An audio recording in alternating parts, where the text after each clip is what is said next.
Today I'm going to show you why 98% of AI agents fail in a real-world environment and just how complicated it can be to get an AI to perform even a really simple task like managing your inbox. So if you are thinking about building a custom agent for your business, make sure you watch this video first. Now, let's get into it.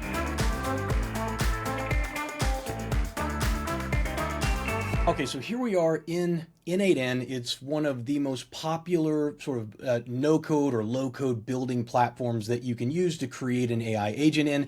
And you're looking at what's probably the simplest AI agent to build. I'm using Telegram as a trigger. You could use WhatsApp, you could use Slack, anything you want. I'm using Telegram just to make it easy. And once we tell the AI or send it a message, we're going to instantly get a response back saying, hey, yep, I heard what you had to say. Then it's going to go to the AI agent.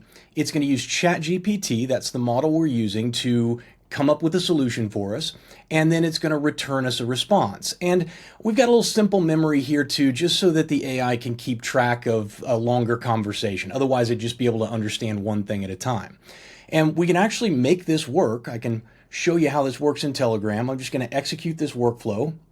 And if you just watch carefully, it's going to run through. I'm just going to say, hey, how are you?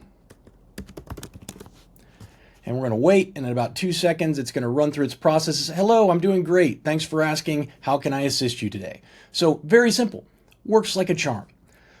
Where we run into trouble is when we try and do something a little bit more complicated. So let's say that we wanted to, because right now, what do we have? We've got a glorified ChatGPT. It's just we've done a lot of extra work, so we don't have to go to ChatGPT's website.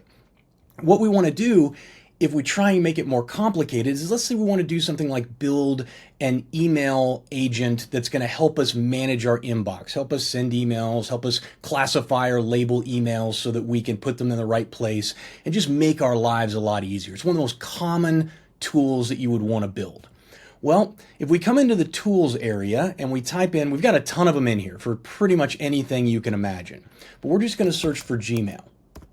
Okay. And we click on the Gmail tool, and what you're going to see is it looks simple at first because we've just got this one tool here. But when we open it up, you'll see it's a lot more complicated. So we have a lot of different messages. We can message, we can label, we can draft, we can thread, so we can do a lot of different stuff in here. But then when we come to operations, man, we can add a label, delete, get something, get many things, mark as read, mark as unread, label, reply, send. There's a multitude of combinations that we can be using here. And when we actually break it out and we look at everything that would be required in order for an email agent to replace what you're currently doing or maybe what an assistant is doing on your team, we get something that looks like this. And there are 4 key categories, I guess, that I've classified for email management. One of them is drafting emails. And inside of that, we have to know how we want to draft it. Do we want to draft by ID, delete and draft, create a draft, get a draft? You get the idea. Then we've got sending emails. And not only do we have send, but we also have to do reply to sender only, or reply with a CC, or with CC and blind CC, right? Then you've got labeling underneath that, and then finally retrieval and modifications. And this is where things start to break down. Because, and this is really important, AI agents work really well when they have very clear instructions and are required to do a limited number of things. And when it comes, it's not as simple as just putting your agent up there and then it knowing, oh, you've connected all the tools, so it's obviously going to know which tool to call to and when. When in reality, it doesn't work like that at all. You have to provide really clear instructions as well as examples for every single one of these functions that you're asking it to do. So if I open up my AI agent here and we take a look at the system prompt that I've given it, look at how long this prompt is. So we start out with identity and we tell it what it is and what you're there to do. This is an N8N email automation agent. And then we give it some context about what it's supposed to do and what sort of you're processing business emails, customer support ticket automations, internal communication management. So a lot of stuff in there. And then we get down into all the different processes that we're going to ask it to do. And then we do a lot of other functions in here, analyzing, looking at edge cases, all the things. And then we've got output formats. So how do we want it to output the data back to us once it's done and it's processed? And we're just at the very tippy top of this prompt. We come down into constraints, things to never do, things to always do. And then we've got examples of every single scenario in here, with examples of what someone might type in, like, hey, I need you to send an email, I need you to draft an email, different types of ways the information can be brought in, so that it has kind of some way of guessing at what it is that you're trying to do. Now, here's the trick. I guess here's the rub. What do you think the likelihood is that this agent is going to screw something up? Well, I'd say 99.9% chance that it's going to screw something up, because you're asking it to do too much and asking it to remember too many things. The longer the prompt, the more the AI has to sort of be able to retain and think about at a given time. And there are some other things that we can do. We can give it some thinking memory so that it can process and it can hold some things in a back memory and then process them later. But in reality, this is just a really poor way of building out an agent. And even if we got it to work, we've still only built an agent that will do kind of one thing inside of the business. And so what you see a lot of times when guys are building this workflow, and I need to say right up front, not everybody who's building workflows in N8N on YouTube is, doing you dirty, right? There are really great developers and AI coders out there. I've had many of them on the show. Bradford Carlton, Nolan Harper, these guys are just phenomenal at what they do. But what you'll see a lot of times is, instead of showing you all of this mess, what they'll do is they'll build out this same AI agent like we did before, but then they'll just add this little tool in here that says call to another workflow. And it looks really simple and clean, but in reality, all we're doing is we're sending the information through. This agent is now calling to another workflow where we have all of this mess. So we really haven't solved our problem, have we? But even if we got it to work 99% of the time, it's only doing one thing, which is handling the email. And what I hate seeing is these builds where it looks something like this, where you've got an AI agent and then it's calling to all of these sub workflows. So maybe one of them is your email workflow, and another one is your calendar, and another one is doing research, and maybe another one is doing writing or looking up stuff for you on LinkedIn or on X and doing some content creation for you, right? Again, we run into this same problem, because now not only do every single one of these sub workflows have to work correctly, but this agent now has to have this massive prompt that tells it and gives it context as to which one of these agents should it call to.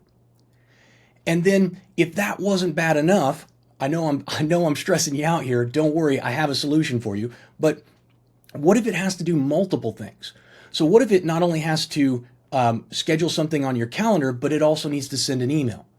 Maybe you tell the agent, hey, I want you to schedule some time with Rob on my calendar for tomorrow at 10 a.m. And then I want you to send him an email that includes not only the date and time, but also the link for him to join our Google Meet, right? Or our Zoom call.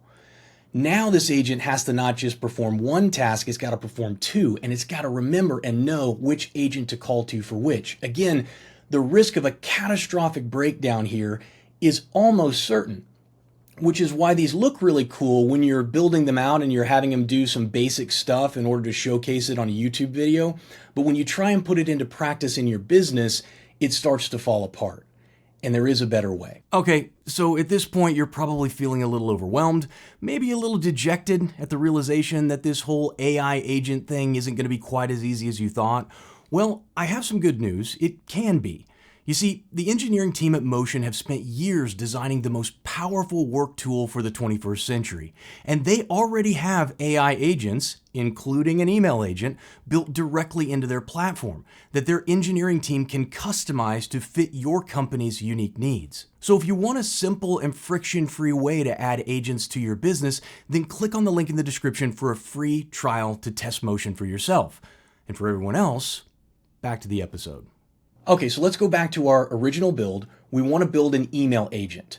How do we do that?